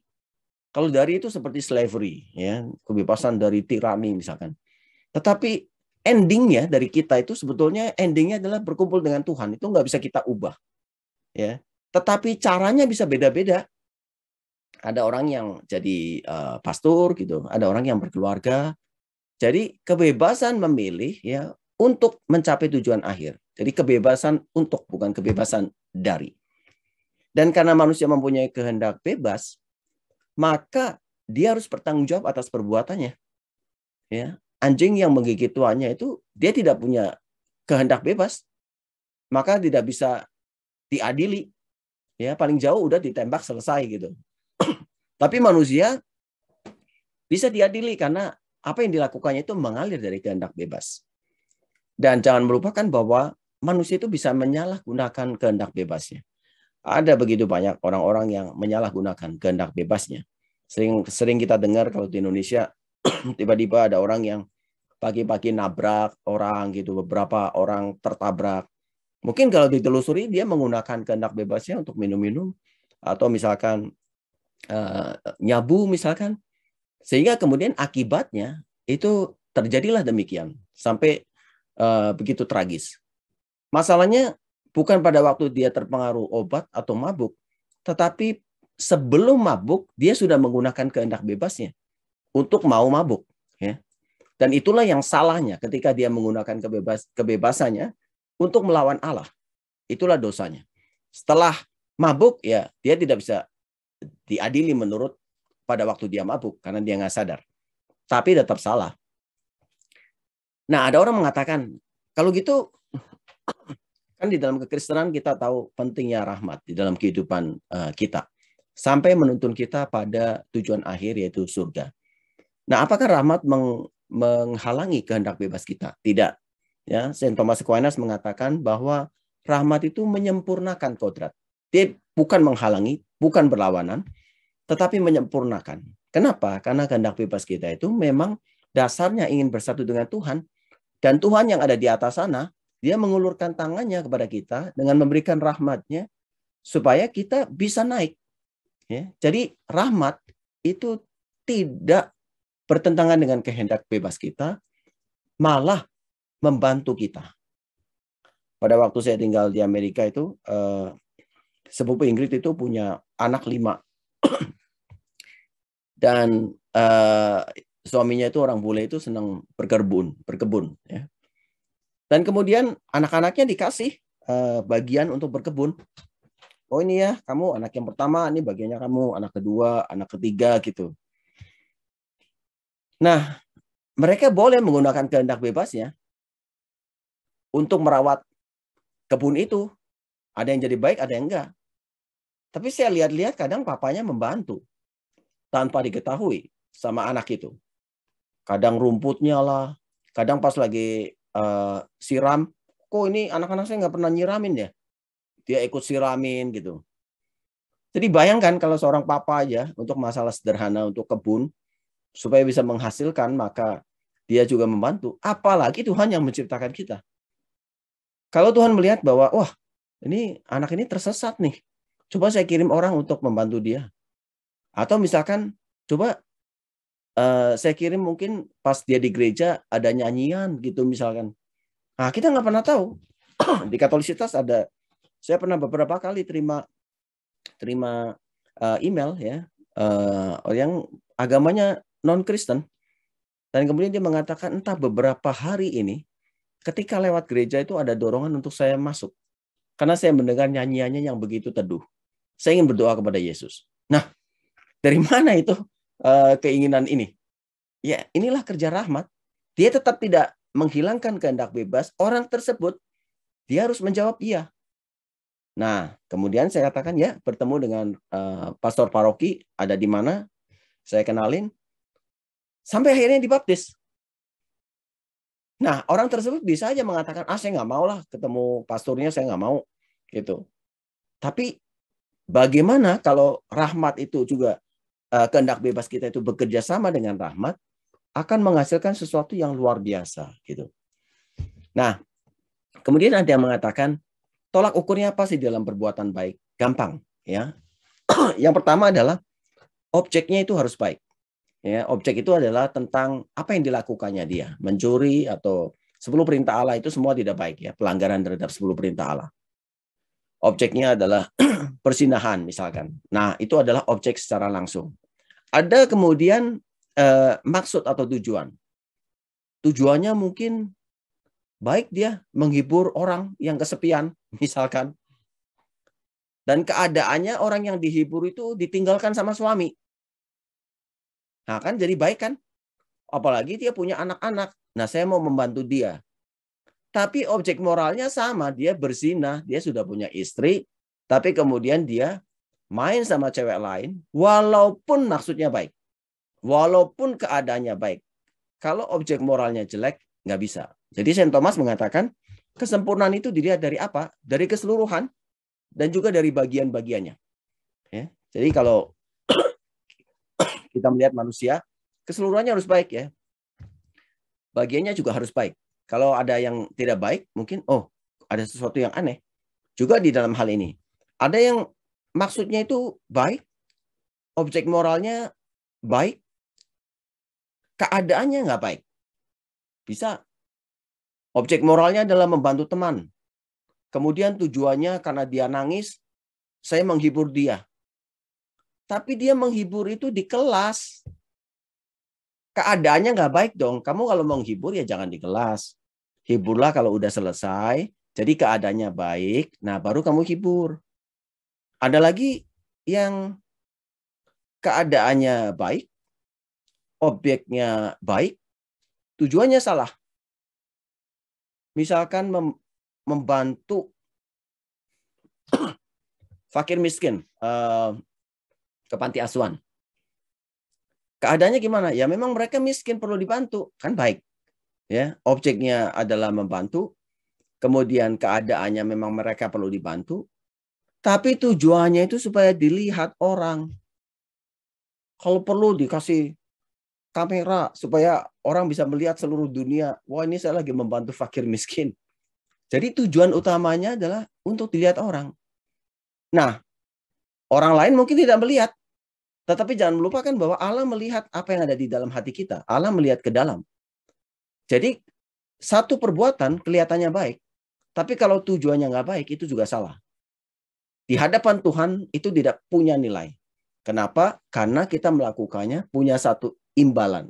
Itulah sebabnya Tuhan mengatakan ya tangan kananmu kasih, tangan kiri jangan tahu. Maksudnya adalah kita punya satu kemurnian maksud. Oke, yang ini nanti sejalan dengan pertanyaan saja. Tapi intinya dari beberapa prinsip ini, mudah-mudahan kita bisa setidaknya tahu beberapa prinsip untuk melakukan tindakan yang baik. Oke, silakan kalau ada tanya. Ya, terima kasih Pak Stef. Biasanya kita kalau ada webinar pasti ada Pak Stef dan Bu Ingrid ya. Tapi kali ini Pak Stef sendirian. Ya. Semoga Bu Ingridnya cepat sembuh. Dan Terima Pak Stef kasih. sepertinya juga rada sakit. Benar. Batuk. Iya. Saya dari tadi udah nggak enak sebetulnya. Oh, ya mungkin kita batasi apa-apa. aja untuk tanya jawabnya supaya tidak terlalu lama. Nggak apa-apa. Saya senang kalau ada tanya jawab. Silakan saja. Oh ya, silakan Pak. Kalau mau minum dulu mungkin ya. Ini sudah ada pertanyaan yang masuk. Saya bacakan aja. Dari Chris, Ibu atau Bapak ya ini. Pak Stef, apakah dogma dan tafsir Gereja Katolik tentang suatu hal ada yang berubah dari zaman ke zaman? Kalau ada, misalnya tentang apa? Ya, jadi sebetulnya intinya adalah saya mengambil dari apa yang dikatakan oleh ya, dia seorang Anglikan dan kemudian berusaha membuktikan bahwa Katolik itu salah. Dan cara dia mempelajarinya adalah mempelajari dari dulu itu seperti apa. Dia pelajari doktrin dan dogmanya dari Gereja Katolik sedari dulu itu apa. Dan kemudian dia menemukan bahwa dogma dan doktrin Gereja Katolik itu punya satu keteguhan. Jadi keteguhan ini adalah dia sebutkan di dalam bukunya Development of Christian Dogma. Di situ dikatakan bahwa mungkin dulu kurang jelas, kayak seperti tanaman, ya tanaman. Tanaman itu mungkin mulanya itu dari daun. Nah kita nggak ngerti daunnya itu daun apa. Kalau dia tambah lama tumbuh, mulai keluar kembang. Kembangnya kita juga nggak ngerti persisnya apa. Tapi begitu keluar apel, oh ini apel toh. Nah, jadi perkembangan dari dogma adalah dia menjadi semakin jelas. Tapi bukan dari tidak menjadi iya. Sebagai contoh misalkan, Bunda Maria tetap perawan. Ya dari dulu diakui bahwa Bunda Maria tetap perawan, walaupun tidak jelas definisinya. Ya. Nah, tetapi semakin lama, maka gereja menghadapi banyak tantangan. Orang bertanya segala macam begitu. Nah, gereja punya kesempatan untuk menjadikan itu jelas. Oleh karena itu kita lihat juga perkembangan di dalam dogma Trinitas. Itu tambah lama semakin jelas karena menggunakan beberapa istilah yang meminjam dari filosofi. Karena kalau dulu nggak ada istilah itu, orang bisa berpikir ke kiri, bisa berpikir ke kanan. Maka perlu ada person atau pribadi. Perlu ada kodrat. Ya, atau esensi, ya. Nah, itu membantu kita supaya gereja mengajarkan kepada kita supaya jangan sampai tersesat. Nah, justru kita harus punya satu rasa syukur bahwa kita ada di dalam Gereja Katolik. Karena kalau kita tidak punya ini, pertanyaan saya adalah orang-orang di luar sana, dari mana dia tahu bahwa apa yang dia percaya saat ini adalah sungguh-sungguh benar? Martin Luther percaya bahwa Bunda Maria itu tetap perawan. Kenapa 500 tahun kemudian menjadi tidak percaya? Siapa yang tahu bahwa nanti 100 tahun lagi berubah? Nah, tetapi di dalam Gereja Katolik, melalui dogma-dogmanya, maka sebetulnya membantu seluruh umat beriman supaya kita punya satu keyakinan, ya, bahwa iman yang saya percaya adalah sungguh-sungguh benar. Ya. Dan ini melalui perjalanan panjang 2000 tahun. Oleh karena itu dasar dari interpretasi ini ya bukan hanya kitab suci tetapi juga tradisi suci dan juga apa yang telah ditetapkan di dalam magisterium gereja. Jadi 3 hal ini selalu ada di dalam menentukan satu dogma. Oke. Ya, terima kasih Pak Stef. Hari ini pembahasannya sungguh luar biasa ya. Kita sebagai orang Katolik sepertinya mempunyai prinsip-prinsip dari yang dipaparkan oleh Pak Stef tadi ya. Seperti kesimpulan, aturan atau guidance yang sangat sistematis yang bisa kita pelajari gitu hari ini. Sungguh sangat menarik. Kepingin mau melanjutkan terus pemaparan dari Pak Stef tadi ya. Oke, saya lanjutkan lagi dengan pertanyaan dari Pak Hieronymus. Hal-hal apa yang membuat seorang umat Katolik akan diekskomunikasikan? Dan pastor yang berhenti menjadi pastor untuk menikah, apakah akan diekskomunikasikan juga? Silakan Pak Stef. Ekskomunikasi itu bukan berarti bahwa ini sesuatu yang wah jahat banget sih. Enggak. Sebetulnya ekskomunikasi itu artinya adalah dikeluarkan dari kawanan. Ya. Dan Rasul Paulus sendiri mengatakan bahwa kalau ada seorang yang berdosa, maka ajarlah dia ngobrol ya secara private. Kalau tidak mau, tidak merubah, maka kemudian ajaklah tetua. Kalau tidak mau juga, keluarkan dia dari kawanan. Nah, ini yang terjadi dengan ekskomunikasi, artinya dikeluarkan dari kawanan. Gereja mau mengatakan bahwa yang kamu lakukan itu sudah keterlaluan. Ini kalau kamu tidak berhati-hati, kamu sebetulnya itu menuju ke neraka. Bisa menuju ke neraka gitu. Dan gereja yang memang diberikan kesempatan kepada oleh Allah untuk mengajar, dia harus kasih tahu dong. Ya sekarang kalau anak kita bandel gitu misalkan. Kalau bandelnya cuma sedikit-sedikit, ya kita jewer dikit gitu loh. Kalau bandelnya keterlaluan, mungkin suatu saat kita usir dari rumah. Ya kalau dia bertobat ya balik lagi. Nah contohnya apa misalkan? Kalau dia menikah tidak sesuai dengan hukum kanonik, dia tidak menikah di gereja. Gereja juga kasih tahu bahwa kamu terikat hukum kanonik. Nah, kamu tetap ngotot. Padahal di dalam hukum kanonik itu dikatakan bahwa orang yang Katolik, ya dia menikah di dalam gereja dan berjanji untuk mendidik anak-anaknya secara Katolik. Oleh karena itu, dia tidak bisa, kalau ngotot, ya akhirnya dia nggak bisa terima komuni. Atau ada seseorang yang kurang ajar sekali. Dia mengambil komuni, kemudian diberikan kepada hewan misalkan. Nah, waktu itu ada challenge di YouTube ya, diberikan kepada angsa atau apapun. Nah, orang ini kalau dia Katolik, itu otomatis ya, itu kena ekskomunikasi. Itu yang paling berat. Ada orang mukul imam, kemudian mukul paus, uskup, itu juga kena ekskomunikasi. Dan ada banyak di dalam kitab hukum kanonik itu yang termasuk ekskomunikasi itu apa saja itu ada listnya. Ya, jadi kita juga harus bersyukur bahwa ada list seperti ini. Karena kalau enggak, ada orang mengatakan, kok aturannya sampai jelimet begitu? Dalam kenyataannya, Kristen non-Katolik pun, mereka harus deal dengan banyak hal seperti ini. Bedanya mereka belum ada aturan, karena baru 2 generasi misalkan. Nah, gereja Katolik udah 20 generasi, 2000 tahun umurnya. Dan peraturan itu adalah memang diakumulasi melihat bagaimana cara mengatur society di dalam gereja ini supaya menjadi baik. Ya.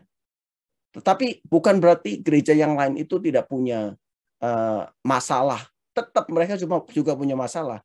Hanya bedanya tergantung pendetanya untuk menyelesaikan. Nah, kalau di sini di Katolik tidak bisa tergantung imam.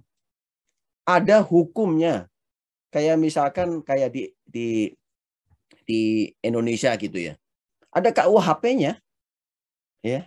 Lah kalau misalkan nggak ada KUHP, mutusinnya caranya gimana? Nah, di gereja Katolik ada kitab hukum kanonik yang mengatur kegiatan menggereja. Tujuannya apa? Supaya menuntun orang pada kekudusan. Ya. Idenya adalah seperti itu. Pastor yang berhenti menjadi pastor untuk menikah kalau dia mendapatkan satu persetujuan dari Vatikan, enggak ekskomunikasi, ya saya kenal juga beberapa, ya dia enggak kena ekskomunikasi.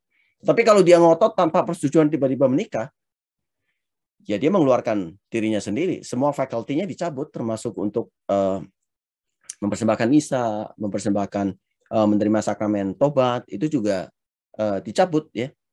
Nah, tapi gereja, bagi gereja peraturan paling tinggi itu adalah keselamatan jiwa.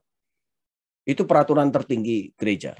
Oleh karena itu bagi pastor yang pernah menikah gitu ya, terus habis itu tanpa persetujuan, pada saat ada orang yang mau meninggal, terus dia Katolik dan ingin mengaku dosa, pastor yang tadi keluar itu bisa memberikan pengakuan. Maksudnya apa? Karena ini adalah untuk keselamatan jiwa. Tapi nggak bisa tiba-tiba hari ini pastor yang sudah meninggalkan itu, terus habis itu ada di kamar pengakuan dosa untuk memberikan pengakuan di paroki, nggak bisa. Hanya pada keadaan khusus. Untuk apa? Untuk keselamatan jiwa.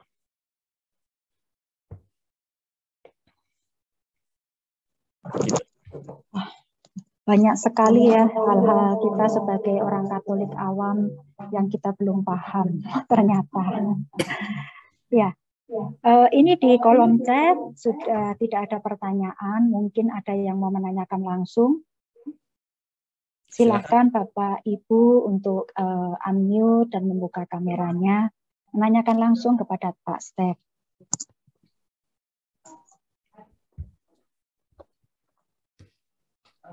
Kalau belum ada, saya Ya, silakan Ibu.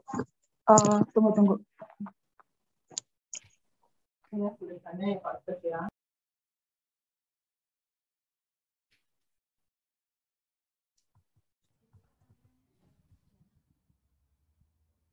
Salah satu dari tim pujian kami Pak yang mau tanya. Silakan saja. Pak, saya mau tanya tadi kan tentang Robin Hood ini ya, yang sering kita bicarakan juga ini. Tadi kan dijelaskan Robin Hood itu tujuannya baik, cuma yang itu tadi yang kita tahu ceritanya lah. Nah kalau yang sekarang kan zaman sekarang yang modern ini kan contohnya uang dari misalnya nih contoh dari korupsi gitu kan. Tapi kita mau menyumbangkan ke katakanlah yang gampang aja kita contohnya gereja gitu. Gereja kan nggak tahu kalau misalnya bapak ini korupsi. Pertanyaan saya, jadi quote and quote ya, itu nanti siapa yang menanggung dosa, yang menerima atau yang memberi? Soalnya kan yang memberi itu kan tahu saya ini korupsi, tapi saya mau memberi gereja itu yang sana membutuhkan bantuan, mau dibangun, mau diapain gitu. Tapi yang menerima tuh sebetulnya nggak ngerti bapak ini uangnya tuh dari hasil korupsi. Jadi Robin Hood zaman modern itu bagaimana Pak penjelasannya? Terima kasih. Ya, tadi salah satu prinsip adalah bahwa kita tidak mau melakukan sesuatu yang hasilnya baik dari cara yang tidak baik. Jadi kita tidak boleh menghalalkan semua cara untuk mencapai satu tujuan. Intinya adalah itu. Artinya kalau orang tersebut melakukan korupsi, ya dia harus bertanggung jawab terhadap perbuatannya. Ya, gereja menerima, ya sudah, gereja menerima sama seperti mungkin gereja menerima dari orang yang memang nggak benar tingkah lakunya, tapi kan gereja nggak tahu. Jadi gereja tetap bisa menerimanya, ya, karena bukan dia yang melakukan korupsi. Tapi sebaliknya orang yang melakukan korupsi, dia harus bertanggung jawab. Anak kalau misalkan dia berbisnis dan kemudian korupsi, yang ditahan bukan bapaknya ya. Walaupun dia karena ada perjanjian bisnis, dia harus setor ke misalkan ke perusahaan grupnya, ya. Ya dia setor tapi bapaknya nggak bisa ditahan kecuali terbukti bapaknya tahu dan kemudian bekerja sama dengan anaknya untuk melakukan satu korupsi. Tetapi sejauh itu dilakukan oleh anaknya, ya anaknya yang bertanggung jawab, nggak bisa bapaknya ikut ditahan. Sama dengan kasus ini. Oke, terima kasih Pak. Ya. Ya, terima kasih Pak Stef. Ini di kolom chat ada yang menanyakan untuk acara hari ini kan kita ada rekaman. Biasanya kita memang upload di YouTube. Apakah Pak Stef tidak keberatan untuk rekaman ini di-upload di YouTube kami? Silakan aja. Silakan. Ya, Ibu Dewi Halim, kami akan upload di YouTube ya, nanti hari Senin. Ya, di kolom chat belum ada pertanyaan lagi. Mungkin ada yang mau langsung menanyakan.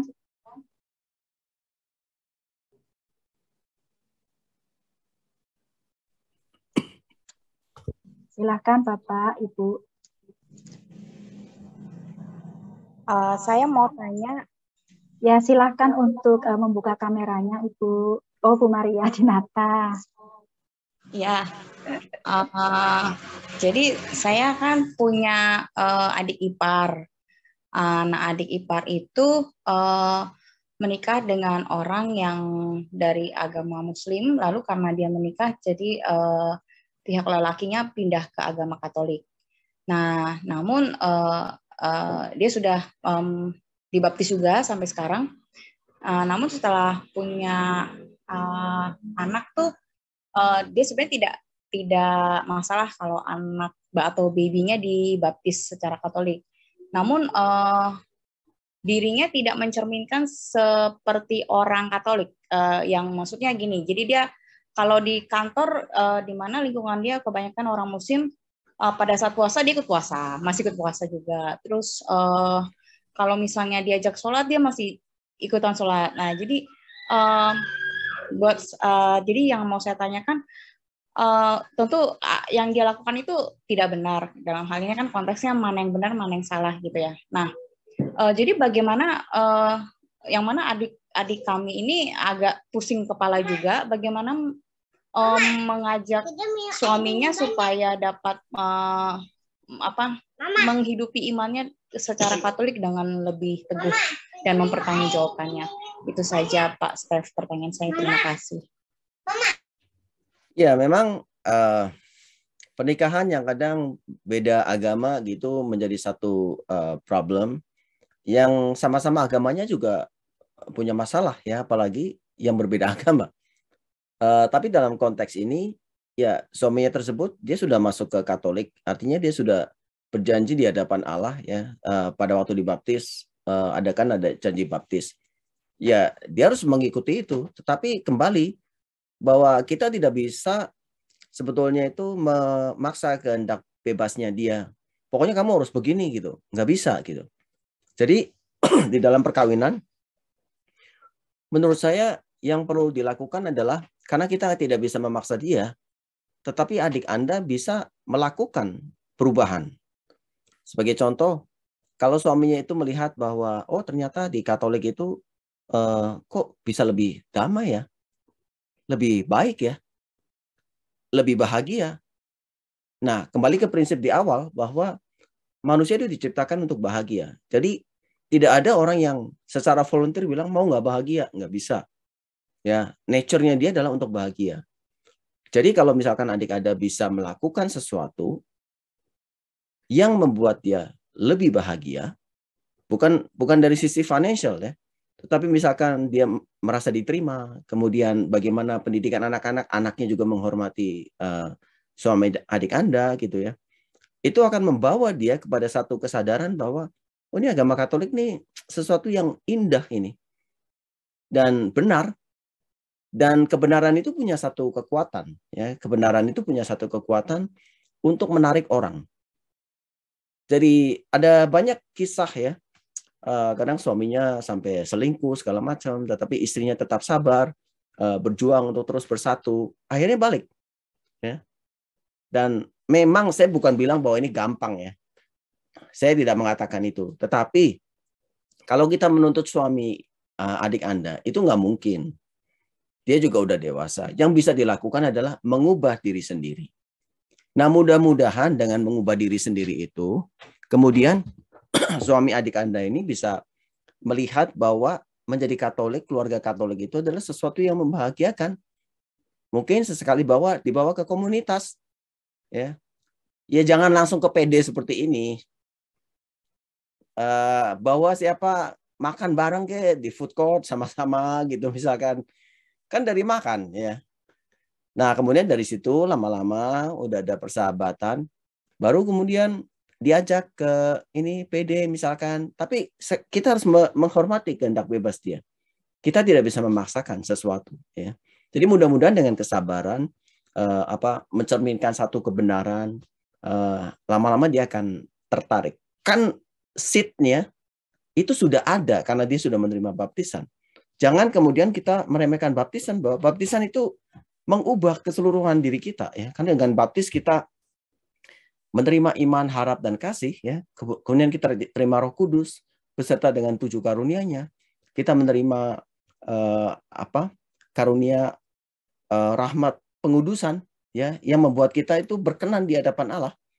Dan kita juga bisa memanggil Allah dengan sebutan Aba Bapa ya, dan kita juga disatukan dengan gereja. Seed itu ada di dalam diri orang yang dibaptis. Hanya masalahnya kadang perlu dipantik gitu ya. Perlu dipantik. Ada orang bermacam-macam. Ada yang saya dengar, ada yang mengalami pertobatan ketika ikut priskat, ketika ikut adorasi, apa saja. Ya, dan Tuhan bisa bebas berkarya dengan cara apa saja. Yang tidak boleh berhenti adalah mendoakan dia. Karena jangan melupakan bahwa mengubah hati itu kita nggak bisa loh. Itu bukan kekuatan kita bisa mengubah hati seseorang. Itu adalah kekuatan Roh Kudus. Jadi kita minta Roh Kudus supaya berkarya dan kemudian mengubah hatinya dan kemudian menjadi sesuatu yang lebih baik. Ya.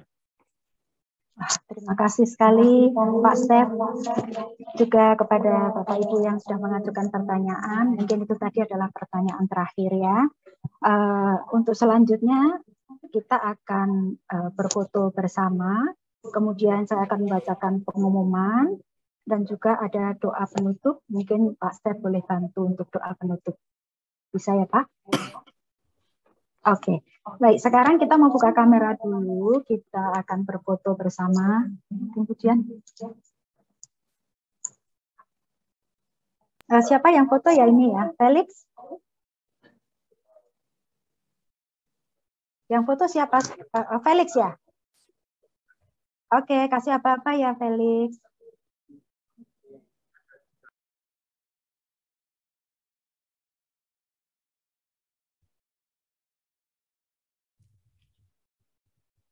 Ya, kita buka kamera, kita senyum.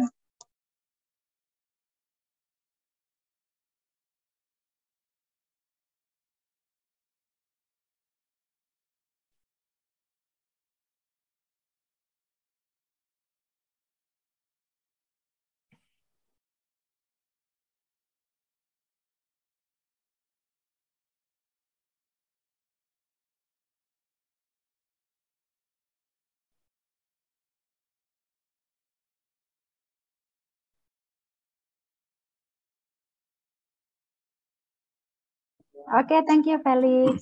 Kemudian untuk pengumuman.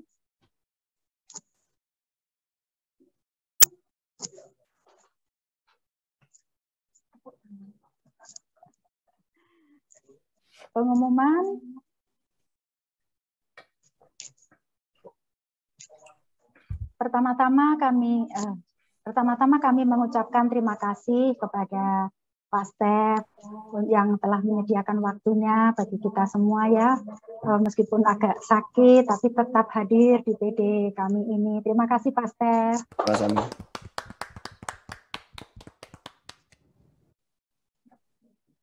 Kemudian kami juga mengucapkan terima kasih tadi sudah hadir Suster Suryati ya, juga Bapak Ibu, saudara-saudari semua yang telah bergabung bersama kami sore hari ini, juga kepada mereka yang telah mengajukan pertanyaan. Kami bersyukur dengan kehadiran Bapak Ibu semuanya sehingga membuat PD kami hari ini menjadi hidup. Terima kasih atas kehadirannya.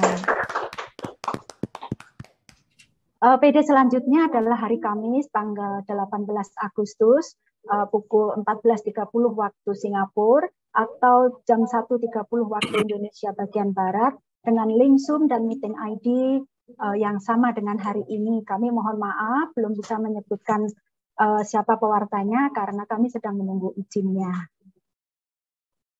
Next. Misa Jumat pertama dan adorasi Sakramen Maha Kudus di hari Jumat ini ya, besok tanggal 5 Agustus pukul 20 waktu Singapura akan dilakukan di Gereja Risen Christ di Tua Payoh Sentral, dipersembahkan oleh Romo Sambodo SSDC. Silahkan bagi Bapak Ibu yang tinggal di Singapura untuk menghadiri misa Jumat pertama dan adorasi. Ya, PD KKIHS mengadakan ziarah ke Turki tanggal 17 sampai tanggal 26 Oktober bersama Romo Seko Swandi. Tempatnya sangat terbatas, mohon untuk segera mendaftarkan diri kepada Ibu Sundari dengan nomor yang tertera di layar. Ada sedikit perubahan karena keberangkatan baru bisa dilakukan dari Jakarta. Yang semula dari Singapura, kami ada perubahan sedikit. Keberangkatan dari Jakarta. Ya, berikut adalah itinerary-nya.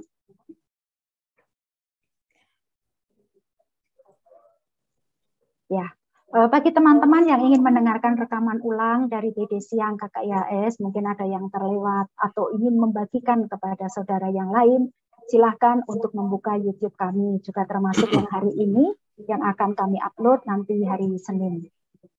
Silakan juga untuk join dan follow Facebook KKIHS. Bagi Bapak Ibu yang ingin mendapatkan undangan langsung dari kami, silakan untuk meninggalkan nomor HP di kolom chat. Ya, sekian pengumuman, kemudian akan dilanjutkan dengan doa dari Tere dulu ya. Kami akan menutup dengan doa, nanti juga dilanjutkan doa penutup dari Pak Stef ya. Mari Bapak Ibu, saudara-saudari, kita mau berdoa bersama. Mari kita tundukkan kepala kita tenangkan hati kita. Bapak yang makasih, terima kasih untuk firman-Mu yang boleh Kau taburkan, pengajaran-Mu yang boleh ditaburkan lewat Bapak Stefanus siang hari ini. Sungguh kami boleh belajar lebih lagi Tuhan untuk mencintai-Mu dengan segala keadaan kami Tuhan Yesus. Dan kami mau Tuhan Yesus menyenangkan hati-Mu.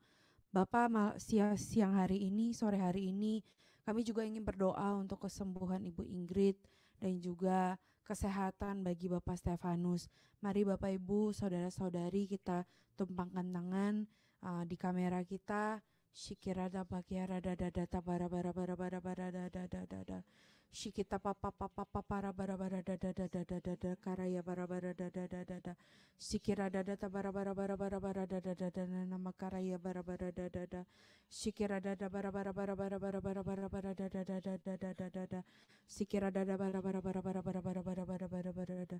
Kami mau percaya Tuhan Yesus sore hari ini bahwa pemulihan bagi Bu Ingrid sudah diterima dan kami percaya Tuhan Yesus kesembuhan Tuhan Yesus boleh terjadi Tuhan, dan kami percaya Kau berikan kekuatan bagi Ibu Ingrid untuk menjalani selama proses recovery ini. Tuhan, kami berdoa juga untuk Bapak Stefanus supaya bisa Kau berikan kekuatan untuk menjaga Ibu Ingrid dan juga Kau berikan kesehatan yang secara penuh dan utuh Tuhan Yesus. Kalau hari-hari ini dia merasa tidak enak badan Tuhan, kiranya Bapak Engkau menaungi, Engkau pulihkan Tuhan Yesus, dan setiap obat-obatan yang Ibu Ingrid dan Bapak Stefanus makan, kiranya Tuhan Kau kuduskan, Kau berkati, agar setiap obat-obatan itu boleh menyembuhkan, memulihkan Bu Ingrid dan juga Pak Stefanus.